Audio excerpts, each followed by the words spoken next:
ఓం నమ శాంతాయ దివ్యాయ సత్య ధర్మస్వరూపిణే స్వానందామృత తృప్తాయ సుందరాయ నమో నమ. అయితే ఏ పదార్థాలు జీవుడికి ఉపాధిగా ఉండి బంధాలు అని పేరు పడ్డాయి, వేటితో ఆత్మ ఆ రూపంగా కనిపిస్తున్నది, ఆ పదార్థాలని తెలుసుకోవాలి. ఆ పదార్థాలని చెప్తున్నాడు. అన్నింటినీ ఒక మంత్రంలోనే చెప్పేస్తున్నాడు.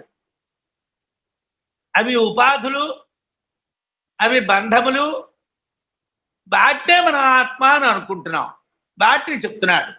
సవాయమాత్మా బ్రహ్మ విజ్ఞానమయ మనోమయ ప్రాణమయ చక్షుర్మయ శ్రోత్రమయ పృథివీమయ ఆపోమయ వాయుమయ ఆకాశమయ తేజోమయ కామమయ అకామమయ క్రోధమయ అక్రోధమయ ధర్మమయ అధర్మమయ సర్వమయ తత్ యత్ ఏతత్ యదం మయః అదోమయః ఇతి యథాకారీ యథాచారీ తథా భవతి, సాధుకారీ సాధుర్భవతి, పాపకారీ పాపో భవతి.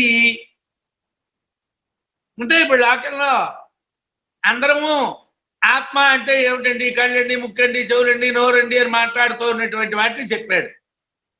ఈ ఉపాధులన్నిటి మనం ఆత్మ అని పిలుస్తాము. అలాగే పృథివీ తేజ వాయు ఆకాశాలన్నిటి మనం ఆత్మ అని పిలుస్తాము. కామాన్ని ఆత్మ అంటాం, కామాత్ముడు అంటాం. అకామాన్ని ఆత్మ అంటాం, క్రోధాన్ని ఆత్మ అంటాం, క్రోధాత్ముడు. అక్రోధాన్ని ఆత్మ అంటాం, ధర్మాత్ముడు అంటాం, ధర్మ. అలాగే అధర్మాత్ముడు అంటాం, అధర్మాన్ని. అన్నీ వాడే, ఇవన్నీ వాడే, రేపు రాబోయేవి వాడే. ఆత్మ అనేటువంటిదే అన్ని. మీరు పేర్లు పెట్టి పిలుచుకుంటున్నారు కాబట్టి అవన్నీ ఆ రూపాల్లో అవుతాయన్నాడు. ఇది సింపుల్ గా సూక్ష్మమైనటువంటి తాత్పర్యం. అయితే మనం ఒక్కొక్క పదంతో పాటు అర్థం తెలుసుకుందాం. సహావై అయం ఆయి, ఏ ఆత్మ సంసారాన్ని అనుభవిస్తున్నాదో. వాస్తవంగా సంసారం అనేటటువంటిది ఆత్మకి లేదు. కాకపోతే ఈ చావు పుట్టుకలు అనేటువంటి వాటిని మన ఆత్మకి అంటగడతాం. ఆత్మ పోతే పోయాడు, ఆత్మ ఉంటే ఉన్నాడు, ఆత్మ ఆత్మ ఆత్మ అంటూ ఉంటాం. సవై అయహ అయం ఆయి, ఏ ఆత్మ సంసారాన్ని అనుభవిస్తున్నదో అదే ఆత్మ బ్రహ్మ.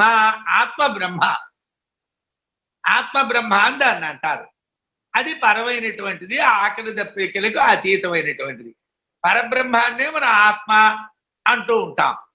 ఆ ఆత్మ అన్నటువంటిదే బ్రహ్మము. అయితే ఇది ఆ ఆత్మ విజ్ఞానమయ. విజ్ఞానం అంటే బుద్ధి. ఆ బుద్ధి చేత సూచించబడేటువంటిది ఆత్మ అవుతున్నాడు కాబట్టి విజ్ఞానమయ ఆత్మ అన్నారు. వీటిలో ఆత్మ ఏదంటే యోయం విజ్ఞానమయ పురుష ప్రాణేషు అని ఇంద్రియాల్లో విజ్ఞానమయ పురుషుడే ఆత్మ అని చెప్పారు. మనకి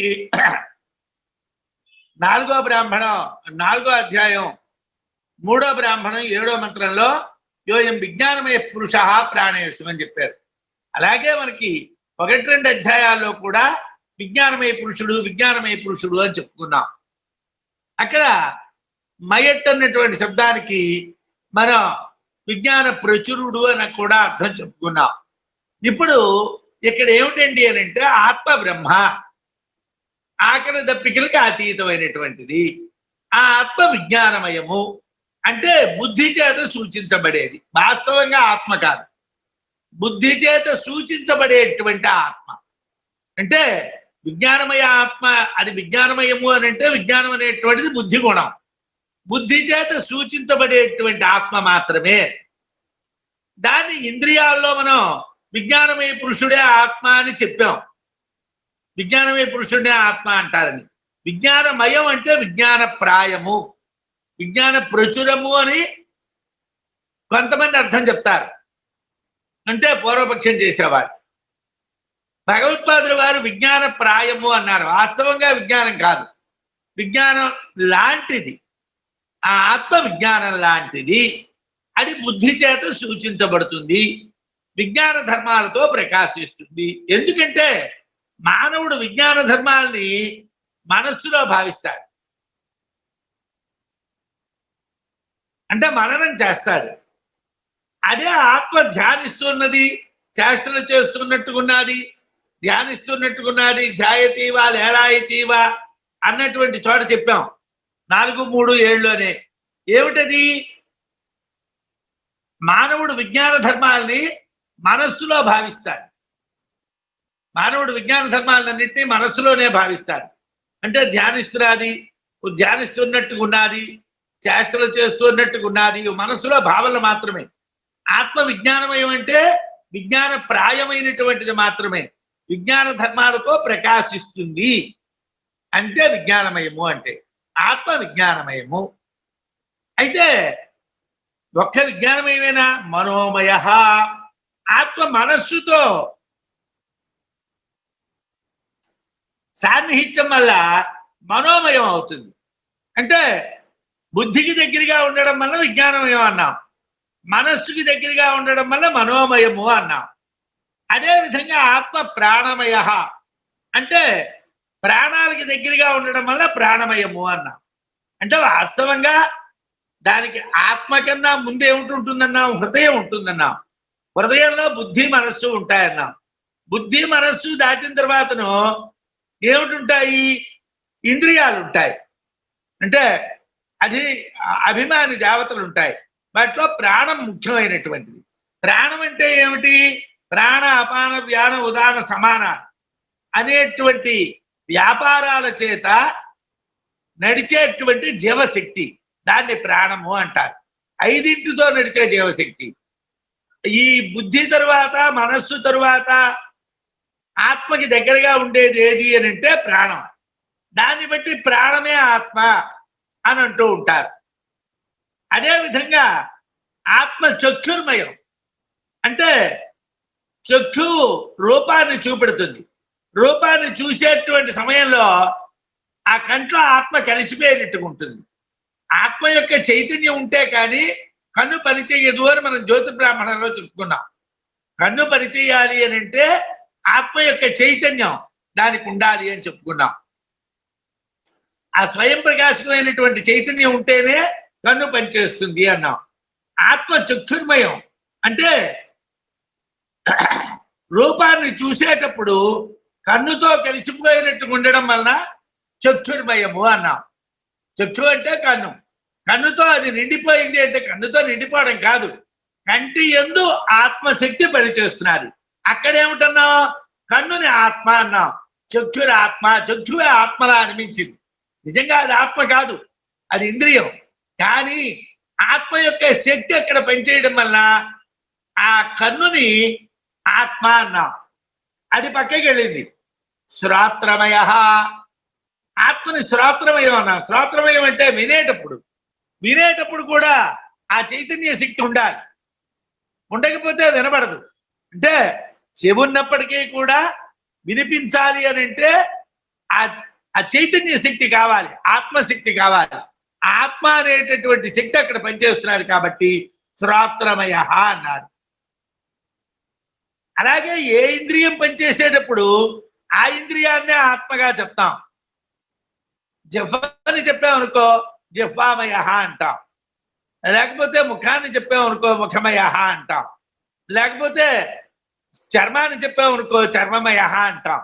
ఆత్మ ఆయా ఇంద్రియాల్లో పనిచేస్తూ ఉంటుంది. బుద్ధిలో ఎలా పనిచేసిందో, మనస్సులో ఎలా పనిచేసిందో, ఇంద్రియాల్లో కూడా ఆత్మ అలాగే కలిసిపోయి పనిచేస్తుంది. కాబట్టి వాటిని కూడా మన ఆత్మలు అంటాం. ఇవే కావండి. ఈ విధంగా బుద్ధి ప్రాణాల ద్వారా కన్ను వాక్కు మొదలైనటువంటి ఇంద్రియాల రూపం పొంది శరీరాన్ని నిర్మించేటువంటి పంచభూతాల రూపాన్ని పొందుతుంది. ఈ ఆత్మ బుద్ధి ప్రాణాల ద్వారా డైరెక్ట్ గా కాదు, బుద్ధి ద్వారా ప్రాణం ద్వారా కన్ను వాక్కు మొదలైనటువంటి వాటిలో ఇంద్రియ రూపాన్ని పొంది ఇంకా శరీరాన్ని పొందేటువంటి పంచభూతాల కింద మారాలి. ఆత్మ భూతాలతో తాదాత్మ్యం చెందితే శరీరం ఏర్పడేటువంటి సమయంలో, అంటే ఈ శరీరం ఏర్పడాలనుకోండి, ఈ శరీరం ఏర్పడేటువంటి సమయంలో ఆత్మ పంచభూతాల్లో దేంతో కలిస్తే అటువంటి శరీరం ఏర్పడుతుంది. ఇక్కడ పృథివీమయ భూమితో తాదాత్మ్యం చెందింది అనుకోండి, ఈ భూమి మీద ఉండేటువంటి జీవుల్లో ఏదో ఒక రూపం వస్తుంది. అంటే మనుషులుగా కానీ, పశువులుగా కానీ, పక్షులుగా కానీ, లేదా చెట్లుగా కానీ, పుట్టలుగా కానీ ఏదో ఒక రూపం వస్తుంది. ఇది ఎలా వచ్చిందండి? ఆత్మ పృథివీమయమైంది. అంటే పృథివీ తత్వంలో ఆత్మ ప్రకాశించింది. ఆత్మ పృథివీ తత్వంలో ప్రకాశిస్తే పృథివీ తత్వంలో ఉండేటువంటి జీవరాశుల్లో ఏదో ఒక శరీరం వస్తుంది. అలాగే జలాల్లో ఉండేటువంటి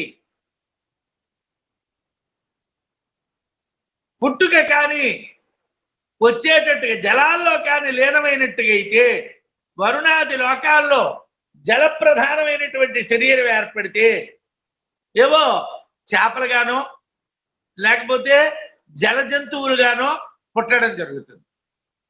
అంటే వరుణలోకంలో జలాల్లో కానీ ప్రకాశించగలిగితే వరుణలోకంలో ఉండేటువంటి జలముల యొక్క జన్మ అనేటువంటిది వస్తుంది. ఎలా ఉన్నది మన ఆత్మ? ఎలా ఉన్నదండి? పృథివీ తేజో వాయురు ఆకాశాలు కదా.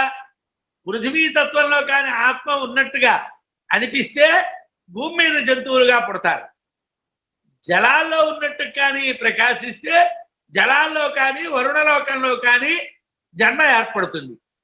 అదేవిధంగా వాయు ప్రధానమైనటువంటి శరీరం ఏర్పడ్డాదనుకోండి, అప్పుడు వాయువుల్లోనే జీవించేటటువంటి, వాయువుల్లో కానీ ఆత్మ తాదాత్మ్యం చెందితే వాయులోకాల్లో ఉండగలిగేటువంటి జీవిగా పుడతారు.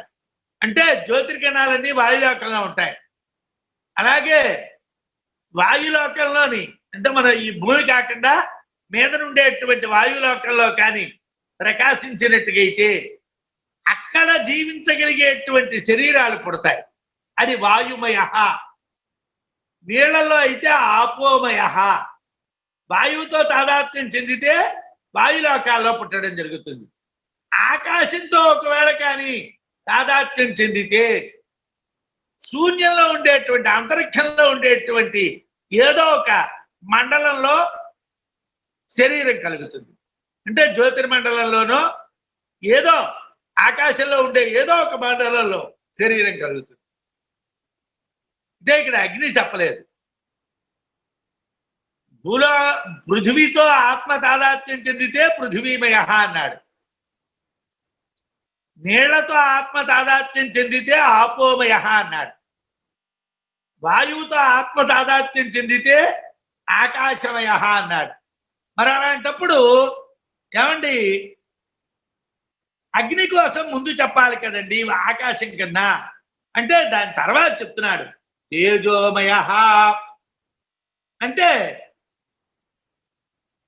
ఒకవేళ అగ్నితో తాదాత్మ్యం చెందితే తేజోమయమైనటువంటి లోకాలు వస్తాయి. పుణ్యం చేత లభించేటువంటి విజ్ఞాన ప్రధానాలైనటువంటి శరీరాలు దేవ శరీరాలు. అవి పుట్టేటప్పుడు ఆత్మ వాటితో తాదాత్మ్యం చెందితే తేజోమయం అవుతుంది. అంటే దేవతాగణాల్లో పుట్టాలి అని అంటే అగ్నిలో, తేజస్సులో ఆత్మ లీనమవ్వాలి. ఆత్మ దేనిలో లీనమైతే అటువంటి శరీరం వస్తుంది. శరీరం అంటే పుట్టుకు వస్తుంది. అంటే పృథివీ అయితేనే శరీరం ఉంటుంది, జలాల్లో అయితే మరో రకం శరీరం ఉంటుంది, వాయువులో అయితే ఇంకో రకం శరీరం ఉంటుంది, ఆకాశంలో అయితే మరో రకం శరీరం ఉంటుంది, దేవగణాల్లో అయితే మరో రకం శరీరం. దాన్ని తేజోమయం అంటారు. ఎవరైతే పుణ్యం చేత లభించేటువంటి విజ్ఞాన ప్రధానమైనటువంటి దేవ శరీరాలు పొందాలో వాళ్ళకి ఆత్మ తేజోమయం. అంటే తేజస్సులో ప్రకాశిస్తుంది. దేంట్లో ప్రకాశిస్తే అటువంటి శరీరం వస్తున్నారు. అయితే వీటికి విరుద్ధంగా పశుపక్షాదులైనటువంటి శరీరాలు, నరకలోక ప్రేతాది శరీరాలు, పాపం వల్ల కలిగే ఈ శరీరాలన్నీ కూడా విజ్ఞాన ప్రధానాలు కావు. అంటే మనుష్యలోకంలో ఒక మానవుడు మాత్రమే విజ్ఞాన ప్రధానం. కానీ చెట్లకి, పుట్టలకి, పశువులకి, పక్షులకి విజ్ఞానం ఉండదు కాబట్టి వాటికి విజ్ఞాన ప్రధానమైన జీవులు అనం. అలా అంటే ఎలాగంటే గజేంద్రుడు పశువు కదా, గరుత్మంతుడు పక్షి కదా, వాడికి విజ్ఞానం లేదంటారా అంటే మనం పూర్వజన్మ సుకృత విశేషం చేత ఇవి కలుగుతాయి అని ముందు చెప్పబడుతుంది. అక్కడ కానీ ఒకవేళ తేజోమయమైనటువంటి శక్తి ఉంటే ఏ శరీరం అయినప్పటికీ తేజోమయమైనటువంటి లాభాన్ని పొందుతారు. అక్కడ దేవతలే కాక్కర్లేదు, వాడు మనుష్యుల్లో పుట్టిన తేజోమయమైనటువంటి శక్తి వాళ్ళలో ఉన్నదనుకోండి, వాడు తేజోమయమైనటువంటి లోకాలనే పొందుతారు. కాబట్టి విజ్ఞాన ప్రధానాలు కావు, అవి అతేజోమయాలు.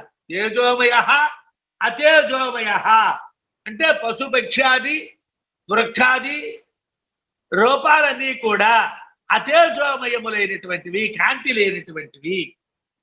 ఇలాగా దేహేంద్రియాల యొక్క సంఘాతంతో, అంటే స్థూలమైనటువంటి సూక్ష్మమైనటువంటి రూపాల యొక్క సంఘాతంతో తాదాత్మ్యం చెందినటువంటి ఆత్మతో మరో వస్తువు ఉందని అనుకుంటున్నాం.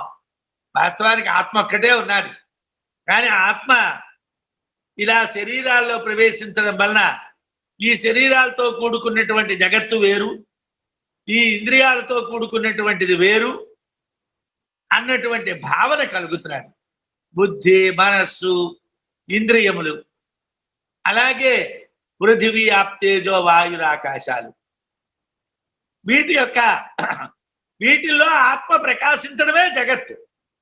జగత్తు అంటే వేరేగా లేదు. అక్కడ ఏమిటనుకుంటున్నావు? నిజంగా వేరేగా ఒకటి ఉన్నదని అనుకుంటున్నాం. అదిగో అక్కడ మనువు ఉన్నాడు కదండి, బృహస్పతి ఉన్నాడు కదండి, యముడు ఉన్నాడు కదండి, ఇక్ష్వాకు ఉన్నాడు కదండి, దిలీపుడు ఉన్నాడు కదండి, రఘు ఉన్నాడు కదండి, రాముడు ఉన్నాడు కదండి. ఇవన్నీ ఎలా అనుకుంటున్నావు? ఉపాధుల్లో ఆత్మ ప్రకాశించడం వలన. ఆ ఉపాధుల్లో ఎలా ప్రకాశించింది? పృథివీమయమైనటువంటి తేజస్సులో ప్రవేశిస్తే పార్థివమైన శరీరం, నీళ్లలో ప్రవేశిస్తే ఆపోమయమైన శరీరం, వాయువుల్లో ప్రవేశిస్తే వాయుమయమైనటువంటి శరీరం, ఆకాశంలో ప్రకాశిస్తే ఆకాశమయమైనటువంటి శరీరం, అగ్ని కాని సూర్యుడు కాని మొదలైనటువంటి తేజో రూపాల్లో ప్రకాశిస్తే తేజోమయమైనటువంటి శరీరం. ఈ విజ్ఞానాలు ఏవీ లేనటువంటి, విజ్ఞానమే లేనటువంటి, అతేజోమయం, తేజస్సే లేనటువంటి ఏదైనా ఉంటే దాన్ని అతేజోమయ రూపం అంటాం. పశువులు, పక్షులు, అలాగే నరకలోకంలో ఉండేటువంటి ప్రేతాది శరీరాలు, ఇవన్నీ ఆత్మతో తాదాత్మ్యం చెందడం వల్ల మరో వస్తువు ఉన్నది అని అనుకుంటున్నాం. దీన్ని నేను పొందాను, దీన్ని నేను ఇంకా పొందాలి అనేటువంటి విపరీతపు ఆలోచనలు కలిగినటువంటి లింగాత్మ ఆ వస్తువు మీద కోరిక కలిగినటువంటిది. అసలు శరీరం ఎలా ఏర్పడుతున్నది అంటే దీనికి కామం ఉండాలి. కామం ఎక్కడున్నది అంటే ఇప్పుడు ఏదో పొందాను, ఇప్పుడు నాకు భగవంతుడు నేను చేసినటువంటి కర్మకు అనుగుణంగా ఏదో ఒక శరీరం ఇచ్చాడు. అబ్బే ఈ శరీరం కన్నా అల్లా శరీరం కావాలి, మనుష్య శరీరం కన్నా దేవ శరీరం కావాలి, దేవ శరీరం కన్నా విరాట్ రూపం కావాలి, విరాట్ రూపం కన్నా హిరణ్య గర్భ బ్రహ్మ రూపం కావాలి అని నేను కోరుకున్నాను. కామమయ శరీర, దాన్ని కామమయమైనటువంటి శరీరం అంటారు. అంటే ఇప్పుడు వాస్తవంగా ఇంద్రత్వం కోరుకో 100 అశ్వమేధ యాగాలు చేశాడు, వాడికి ఇంద్రుడు అనేటువంటి స్థానం వచ్చింది. అలాగే అగ్నిగా ప్రకాశించాలి అని కోరుకో, వాడు తపస్సు చేశాడు, వాడికి అగ్ని అనేది వచ్చింది. అలాగే వాయువు వచ్చింది. అలా అంటే ఆయా కోరికలతో, ఏ కోరికలతో చేశాడో ఆ వచ్చాయి. హిరణ్య గర్భ బ్రహ్మ కన్నా తక్కువ తపస్సు చేసినటువంటి వాడు విరాట్ బ్రహ్మ అయ్యాడు. వాడికన్నా కింద ఉన్నటువంటి వాడు ఇంద్రుడు అనే పరమేశ్వరుడు అయ్యాడు. అలా కిందకు వస్తే మనువు నుంచే అనేక జీవులు పుట్టాయి. అలా రాను రాను అసలు విజ్ఞానం లేనటువంటి స్థాయికి వస్తే పశుపక్షాదులు పుట్టే, ప్రేతాలు భూతాలు పుట్టే. కాబట్టి కామమయమైనటువంటి శరీరము అని ఒకటి ఉంటుందన్నాడు. అంటే అదేమిటి? ఈ శరీరాలన్నీ కామాన్ని ఆశ్రయించే కలుగుతాయి. ఆ కామలో ఉన్నటువంటి దోషం తెలిసి ఆ కామం పోయి చిత్తం శాంతమైతే అకామమయమైనటువంటి శరీరం కలుగుతుంది. అంటే వశిష్ఠుల వారు ఉన్నారు, ఆయన నేను ఇంద్రుడిని అవ్వాలనుకోలేదు అంటే పరమేశ్వరుడు. ఆయన నేను విరాట్ని అవ్వాలనుకోలేదు, ఆయన నేను హిరణ్యగర్భ బ్రహ్మను అవ్వాలనుకోలేదు. ఆయన ఏమీ అనుకోలేదు, ఏదీ కోరుకోలేదు. కాబట్టి అకామమయమైనటువంటి శరీరము అంటే ఏ కోరికలు లేనటువంటి శరీరం, ఎటువంటి కోరికలు అంటనటువంటి శరీరం. కోరిక ఏదో విధంగా చచ్చిపోయినా కోరిక తీరలేదు అనేటటువంటి ఆలోచన వలన బాగా క్రోధం ఉంటుంది. అందుగురించి క్రోధమయ శరీరం కూడా ఉంటుంది. అంటే కోరికను కంట్రోల్ చేసుకున్నాం, ఎలాగా తీరదు కాబట్టి. ఏదో కోటీశ్వరుని అవ్వాలనుకున్నాం, మనం చచ్చి చిన్న ₹1,00,000 కూడా సంపాదించలేదు. కాబట్టి ఏమిటి? కోటీశ్వరుడు కాను, ఆ కోరిక వదిలేశాం. కానీ ఏమీ కాలేకపోయారన్నటువంటి కోపం పట్టేసింది. దాన్ని ఏమిటన్నాడు? క్రోధమయ శరీరం అన్నాడు. పోనిండి, ఆ క్రోధం కూడా కొన్నాళ్ళు ఉంటుంది, తర్వాత చల్లారిపోతుంది. ఏం చేస్తాం? చేతకాని వాడికి మరేమి చేత కాదు అని తెలిసిపోయిన తర్వాత ఆ కోపం కూడా చల్లారిపోయింది. అది అక్రోధమయ శరీరం. అంటే క్రోధం కూడా లేకపోతే. ఇలాగా కామక్రోధాలతో కలిసినప్పుడు అధర్మమయమైనటువంటి శరీరం కలుగుతుంది. అధర్మమయ. ఆ కామక్రోధాలని నుంచి బయటకు వచ్చినప్పుడు ధర్మమయమైనటువంటి శరీరం కలుగుతుంది. కామక్రోధాలతో కలిస్తే అధర్మమయమైనటువంటి శరీరం, కామక్రోధాల నుండి బయటపడిపోతే ధర్మమయమైనటువంటి శరీరం కలుగుతుంది. కామక్రోధాలు లేకుండా ధర్మాధర్మాలు జరగవు. కామం ఉంటే అధర్మం జరుగుతుంది, క్రోధం ఉంటే అధర్మం జరుగుతుంది. కామం క్రోధం లేకపోతే అధర్మం జరగదు, ధర్మమే జరుగుతుంది. యద్యద్ధి కర్మ కురుతే తత్తత్ కామస్య చేష్టిత అని మనుస్మృతిలో చెప్పారు. ఏమండి? ఏ ఏ పనులు ఉన్నాయంటే ఆ పనులన్నీ కూడా కామం వల్ల జరిగేవి. అంటే ఇది కావాలి, ఇది కావాలి, ఇది కావాలి, ఇది కావాలి అన్నటువంటి భావనతో జరిగేవి. ఏ కర్మ చేయబడ్డా అది కామంతో చేయబడ్డటువంటి కర్మే. ఆత్మ ధర్మాధర్మాలతో తాదాత్మ్యం చెందిపోతే, అంటే ధర్మంతోని అధర్మంతోని రెండుతోని ఆత్మ కలిసిపోయింది అనుకోండి, సర్వమయ, అన్నింటితో తాదాత్మ్యం చెందిపోతుంది. అంటే ఆత్మ సర్వమయం. అంటే ఎక్కడ ప్రారంభించామండి? విజ్ఞానమయం అన్నా, మనోమయం అన్నా, ప్రాణమయం అన్నా, చక్షుర్మయం అన్నా, శ్రోత్రమయం అన్నా, అక్కడి నుంచి వచ్చాం. వచ్చి పృథివీమయం అన్నా, ఆ తర్వాత ఆపోమయం అన్నా, ఆ తర్వాత వాయుమయం అన్నా, ఆ తర్వాత ఆకాశమయం అన్నా, ఆ తర్వాత తేజోమయం అన్నాం, ఆ తర్వాత కామమయం అన్నాం, అకామమయం అన్నాం, క్రోధమయం అన్నాం, అక్రోధమయం అన్నాం. ఆ క్రోధము కామము అనేటువంటివి కలగడం చేత అధర్మమయం అన్నాం. ఆ రెండు విడిపోవడం చేతను ధర్మమయం అన్నాం. ఈ మొత్తం ధర్మాధర్మములు తో తాదాత్మ్యం చెందితే సర్వమయం, అన్నింటిలోనే ఉన్నది ఆత్మే. ఈ జగత్తులో అంతా ధర్మాధర్మాల నుండే కాబట్టి సర్వమయము అంటే ఆత్మతోనే అన్ని జరుగుతున్నాయి. అంటే ఆత్మే నువ్వు దేన్ని నడిపించడానికైనా నడపలేకపోవడానికైనా శక్తి ఏదంటే ఆత్మే. ఈశ్వరుని నుండి నామరూపాత్మకంగా ప్రకటమైనదంతా ధర్మాధర్మముల యొక్క ఫలమే. ఈశ్వరుడి నుంచి తన నామరూపాభ్యాం వ్యాక్రియతే అని చెప్పబడుతున్నది. ఆ పరమాత్మ నుండి నామరూపములుగా వ్యాకరింపబడినటువంటిది ఈ జగత్తు అని చెప్పాం. ఈ జగత్తు ఏమిటండి అంటే నామరూపాలుగా వ్యాకరింపబడ్డది, విడదీయబడ్డటువంటిది. ఆ పరమాత్మ నుండి విడదీయబడ్డటువంటి ఇదంతా కూడా ధర్మం యొక్క అధర్మం యొక్క ఫలితమే. ఈ సమస్తాన్ని పొంది ఆత్మ వాటితో తాదాత్మ్యం చెంది సర్వమయం అయింది. సర్వమయం దాన్ని ఎందుకన్నా అన్నిట్లో ఆత్మ ఉన్నది కాబట్టి దాన్ని సర్వమయం. ఆత్మ లేకుండా ఏదీ పనిచేయడం లేదు. ఇన్ని మాటలు ఎందుకయ్యా? తదేతత్ ఆ ఆత్మకు సర్వమయత్వం అనేటువంటిది ఖచ్చితం అని చెప్పేశాం. ఎందుకంటే ఆత్మ ఇదమ్మయ అంటే ప్రత్యక్షంగా తెలియబడేటువంటి శబ్ద స్పర్శ రూప రసగంధాలు వాటి వల్ల కలిగేటువంటి భోగాలు అన్నీ కూడా ఆత్మ వల్లనే ఏర్పడుతున్నాయి. ఇదమ్మయ ఆత్మ వాటిలో ఉంది కాబట్టి వాటిని మనం అనుభవిస్తున్నాం. అందువల్లనే ఆత్మ అదోమయ పరోక్ష విషయం కూడా అన్నాడు. ప్రత్యక్ష విషయం అంటే మనకు అర్థమైందండి. పరోక్ష విషయం ఎలా అవుతుందండి? ప్రత్యక్షంగా తెలిసేటువంటి శుభాశుభ కర్మలకి కారణం ఏదో ఒకటి ఉంటుంది. ఏమండి, ఎవరో మనకి ఓ బంగారం కడ్డీ ఇచ్చారు, ఊరికినే ఇవ్వడు కదండి. వాడికి మన వల్ల దీనికన్నా ఎక్కువ పని ఏదో ఉండాలి. ఉండకన్నా వాడేమి ఇవ్వడు. ప్రయోజనం అనుద్దిశ్య మందోపి ప్రవర్తతే అంటారు. ఏ ప్రయోజనము లేకపోతే బుద్ధి లేని వాడు కూడా పనిచేయడు.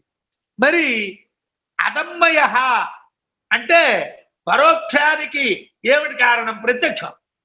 ప్రత్యక్షంలో జరిగేటువంటివే పరోక్షంలో అనుభవించబడతాయి. ఇక్కడ భోగాలు అనుభవించాం, ఆ లోకంలో నరకం అనుభవించాం. ఇక్కడ భోగాలు అనుభవించాం, ఈ లోకంలో రోగాలు అనుభవించాం. భాగములకు రోగములు, భాగములకు నరకములు. ఇక్కడ ధర్మంగా తపస్సు చేశాం, ధర్మంగా జ్ఞానం కోసం ప్రయత్నం చేశాం. ఆత్మ గురించే ఏష వరణీయ, దీన్నే తెలుసుకోవాలి అని రాత్రి ముగలు పుట్టుకొని చచ్చాం. నాయమాత్మ ప్రవచనేన లభ్య, నాయమాత్మ బలహీనేన లభ్య అని కఠోపనిషత్తు చెప్తున్నది. ఈ ఆత్మ అనేటువంటిది ప్రవచనాల వల్ల తెలియదు, లేకపోతే బలహీనుడైనటువంటి వాడికి, పాండిత్యం లేని వాడికి తెలియదు అని చెప్పారు. బలం అంటే పాండిత్యం అని మీకు చెప్పాను. అథ బ్రాహ్మణ పాండిత్యం నిర్విద్య బాల్యేన తిష్టాసేత్ అంటే పాండిత్యాన్ని సంపాదించి దాన్ని బలం చేయాలి. గురూపదిష్టమైనటువంటి శాస్త్రాన్ని అధ్యయనం చేత బలం చేయాలి. బలం చేస్తే మరి ఎలాగండి ఆ పరమాత్మ తెలియబడతాడు అని అంటే, ఈ బలం చేసినటువంటి దాని ద్వారా మన ఆత్మనే కోరాలి, మరి ఏమీ కోరకూడదు. ఎవడైతే ఆత్మనే కోరుతాడో వాడికి ఆత్మ తెలుస్తుంది. కాబట్టి ప్రత్యక్షంగా అంటే మనం చేసేటువంటి కర్మలకి పరోక్షంగా మనకి ఫలాలు కనిపిస్తాయి. అదమ్మయ అంటే పరోక్షంలో జరిగేటువంటిది ఈ ప్రత్యక్షం మీద ఆధారపడి ఉంటుంది. అంతఃకరణలో అనేక రకాలైనటువంటి భిన్న భిన్న భావనలు ఉంటాయి. వాటిని ఖచ్చితంగా మనం చెప్పలేము. నాలో ఎన్ని రకాలైనటువంటి ఆలోచనలు ఉన్నాయో మీకు తెలియదు, మీలో ఎన్ని ఉన్నాయో నాకు తెలియదు, అసలు మనలో ఎన్ని ఉన్నాయో మనకే తెలియదు. అనేక రకాల ఆలోచనలు ఉంటాయి. ఆయా సందర్భాల్లో ఆయా వ్యక్తులు చేసేటువంటి చేష్టలను బట్టి వీడి భావన ఇలా ఉంది అలా ఉంది అని మనం ఊహిస్తాం. ఏదో వాడు నడిచినటువంటి నడకను బట్టి వీడిలా ప్రవర్తించాడు, వీడిలా చేశాడు అని అనుకుంటూ ఉంటాం. అంటే అది ఊహ మాత్రమే. వ్యక్తి శబ్దాదులతో కలిసి ఉండటం ప్రత్యక్షం. అంటే వినడం, చూడడం, మాట్లాడడం, ఏదైనా ఇవ్వడం, ఏదైనా పుచ్చుకోవటం, ఇలాంటి పనులన్నీ కూడా ప్రత్యక్షాలు. అప్రత్యక్షాన్ని బట్టి హృదయంలో ఉండేటువంటి పరోక్ష భావన ఆ ప్రత్యక్షాన్ని బట్టి, అంటే ఏది మనకి ప్రత్యక్షంగా వాడు ఏమిటి చేస్తున్నాడు, వాడు సినిమా చూస్తున్నాడు అంటే వీడికి భాగం మీద ఇంట్రెస్ట్, వాడేమో భగవద్గీత వింటున్నాడు అంటే వాడికి జ్ఞానం మీద ఇంట్రెస్ట్. వాడి భావం తెలియాలంటే పరోక్షంగా వాడి మనస్సులో ఉన్నటువంటి భావనలు తెలియాలంటే ప్రత్యక్షంగా వాడు చేసే పనుల్ని బట్టి మనం తెలుసుకోవచ్చు. దాన్ని బట్టి ఈ సందర్భంలో ఆత్మ ఇలాంటి భావనతో తాదాత్మ్యం చెందింది అంటే అధర్మాత్ముడైనటువంటి వాడి దగ్గర భాగాలకు సంబంధించినటువంటి విషయాల్లోనే ఆత్మ తాదాత్మ్యం చెంది ఉంటుంది. ధర్మాత్ముడైనటువంటి వాడి దగ్గర జ్ఞాన విషయాల్లో తాదాత్మ్యం చెంది ఉంటుంది. ఇక్కడ అక్కడ కూడా వాళ్ళ పరిస్థితులను బట్టి వాళ్ళకి సపోర్టింగ్ గా ఉంటుంది.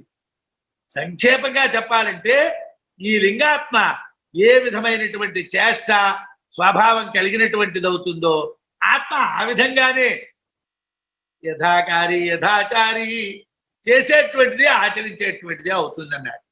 అంటే సూక్ష్మంగా చెప్పాలంటే ఈ లింగాత్మ ఎటువంటి చేష్టలు చేస్తుందో, మన శరీరం ఎటువంటి చేష్టలు చేస్తున్నది, చూస్తున్నది, వింటున్నది, నవ్వుతున్నది, మాట్లాడుతున్నది, ఇది చేస్తూ ఉన్నటువంటి పనుల్ని ఆసరాగా తీసుకొని ఆత్మ ఎలా నడవాలి, ఏమిటి చెయ్యాలి అనేటువంటిది నిర్ణయించుకుంటుంది. ఇక్కడ యథాకారి యథాచారి రెండున్నాయి. చెయ్యటం అనేటువంటిది ఒక ఖచ్చితమైనటువంటి పని. శాస్త్రంలో విధి నిషేధాలు, శిష్టాచారం మొదలైనటువంటి వాటి చేత నిర్దేశింపబడ్డటువంటి క్రియ చేసేటువంటి వాడిని యథాకారి అంటారు. శాస్త్రబద్ధమైనటువంటి కర్మలు చేయడం, శాస్త్రం ఏది చెప్పిందో అది చేయడం, శాస్త్రం ఏది వద్దన్నాదో అది మానేయటం, పెద్దవాళ్ళు శిష్టాచారం అంటే శాస్త్రాలు బాగా చదువుకున్నటువంటి వాళ్ళు, ఆచరించేటువంటి వాళ్ళు ఏది చేస్తున్నారో వాళ్ళ చేత నిర్దేశించబడినటువంటి దాన్ని చెయ్యడాన్ని, ఆ పనిని యథాకారి అంటారు. అంటే అలా చేసేవాళ్ళని యథాకారి అంటారు. చరణం అంటే అనిశ్చితమైనటువంటి పని, అంటే ఖచ్చితం కాదు, నిశ్చయంగా ఉండదు.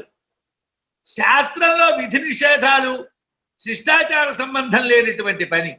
అంటే శాస్త్రంలో ఇలా చేయకూడదు అన్నా నాకు నచ్చిందండి చేస్తానండి, ఇలా చెయ్యొచ్చును అన్నా నాకు నచ్చలేదండి చేయనండి, అలాగే పెద్దవాళ్ళు ఇలా చేశారు అబ్బాయి నాకు నచ్చదండి అలా చేయనండి.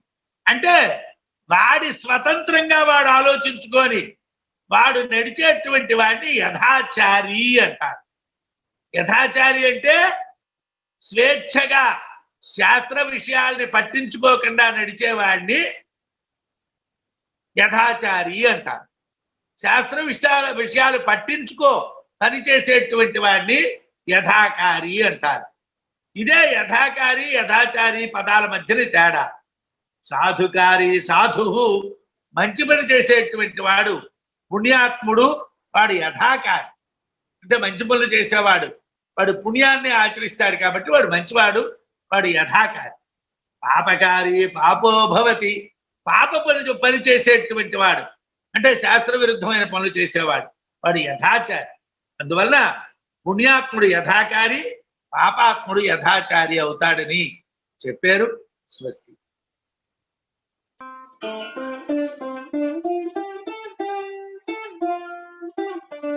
Thank you.